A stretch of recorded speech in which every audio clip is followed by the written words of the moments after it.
सावन सोमवार की व्रत कथा। अगर आपकी कोई मन्नत पूरी ना हो रही हो या फिर तमाम प्रयासों के बावजूद आपको करियर में सफलता ना मिल रही हो या व्यक्तिगत जीवन में परेशानी चल रही हो, कोई भी दिक्कत हो तो परेशान होने के बजाय इस बार सावन सोमवार का व्रत करके यहाँ बताई गई व्रत कथा का पाठ करें। मान्यता है कि सावन सोमवार के दिन अगर व्रत रखकर इस कथा का पाठ किया जाता है तो जातकों की मनचाही मुराद पूरी हो जाती है। सावन सोमवार व्रत की पावन कथा। एक साहूकार था जो भगवान शिव का अनन्य भक्त था। उसके पास धन धान्य किसी भी चीज की कमी नहीं थी, लेकिन उसकी कोई संतान नहीं थी और वह इसी कामना को लेकर रोज शिवजी के मंदिर जाकर दीपक जलाता था। उसके इस भक्ति भाव को देखकर एक दिन माता पार्वती ने शिवजी से कहा कि प्रभु, यह साहूकार आपका अनन्य भक्त है, इसको किसी बात का कष्ट है तो आपको उसे अवश्य दूर करना चाहिए। शिवजी बोले कि हे पार्वती, इस साहूकार के पास पुत्र नहीं है, यह इसी से दुखी रहता है। माता पार्वती कहती हैं कि हे ईश्वर, कृपा करके इसे पुत्र का वरदान दे दीजिए।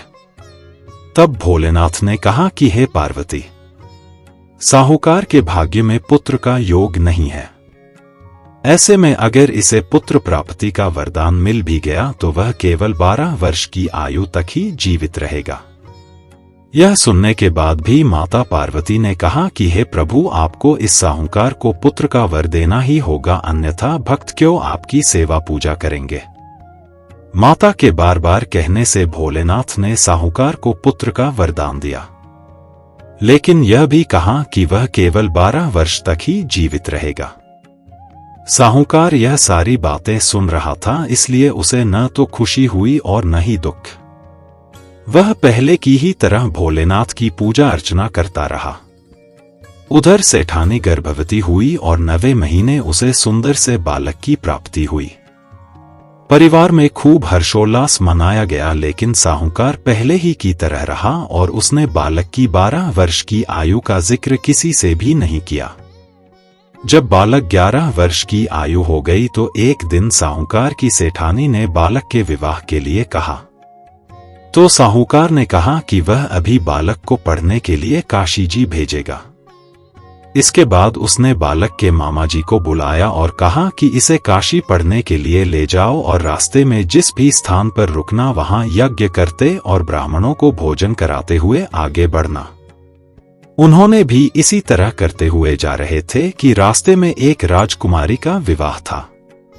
जिससे उसका विवाह होना था वह एक आंख से काना था। तो उसके पिता ने जब अति सुंदर साहूकार के बेटे को देखा तो उनके मन में आया कि क्यों न इसे ही घोड़ी पर बिठाकर शादी के सारे कार्य संपन्न करा लिए जाएं। तो उन्होंने मामा से बात की और कहा कि इसके बदले में वह बहुत सारा धन देंगे। तो वह भी राजी हो गए।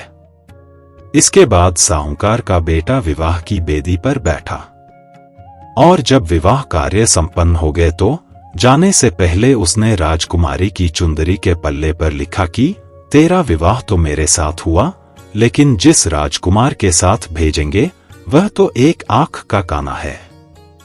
इसके बाद वह अपने मामा के साथ काशी के लिए चला गया। उधर जब राजकुमार ने अपनी चुनरी पर यह लिखा हुआ पाया तो उसने राजकुमार के साथ जाने से मना कर दिया। तो राजा ने भी अपनी पुत्री को बारात के साथ विदा नहीं किया। बारात वापस लौट गई। उधर मामा और भांजे काशी जी पहुंच गए थे। एक दिन जब मामा ने यज्ञ रचा रखा था और भांजा बहुत देर तक बाहर नहीं आया तो मामा ने अंदर जाकर देखा तो भांजे के प्राण निकल चुके थे। वह बहुत परेशान हुए, लेकिन सोचा कि अभी रोना पीटना मचाया तो ब्राह्मण चले जाएंगे और यज्ञ का कार्य अधूरा रह जाएगा।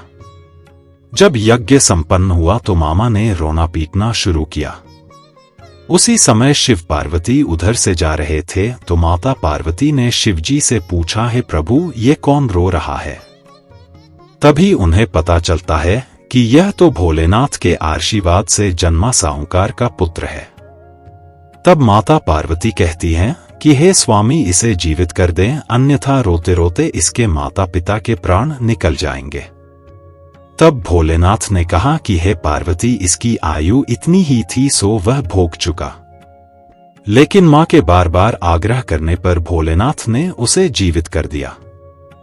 लड़का ओम नमः शिवाय करते हुए जी उठा और मामा भांजे दोनों ने ईश्वर को धन्यवाद दिया और अपनी नगरी की ओर लौटे। रास्ते में वही नगर पड़ा और राजकुमारी ने उन्हें पहचान लिया। तब राजा ने राजकुमारी को साहूकार के बेटे के साथ बहुत सारे धन धान्य के साथ विदा किया। उधर साहूकार और उसकी पत्नी छत पर बैठे थे। उन्होंने यह प्रण कर रखा था कि यदि उनका पुत्र सकुशल न लौटा तो वह छत से कूदकर अपने प्राण त्याग देंगे। तभी लड़के के मामा ने आकर साहूकार के बेटे और बहू के आने का समाचार सुनाया, लेकिन वे नहीं माने। तो मामा ने शपथ पूर्वक कहा। तब तो दोनों को विश्वास हो गया और दोनों ने अपने बेटे बहू का स्वागत किया। उसी रात साहूकार को स्वप्न में शिवजी ने दर्शन दिया और कहा कि तुम्हारे पूजन से मैं प्रसन्न हुआ। इसी प्रकार जो भी व्यक्ति इस कथा को पढ़ेगा या सुनेगा उसके समस्त दुख दूर हो जाएंगे और मनोवांछित सभी कामनाओं की पूर्ति होगी।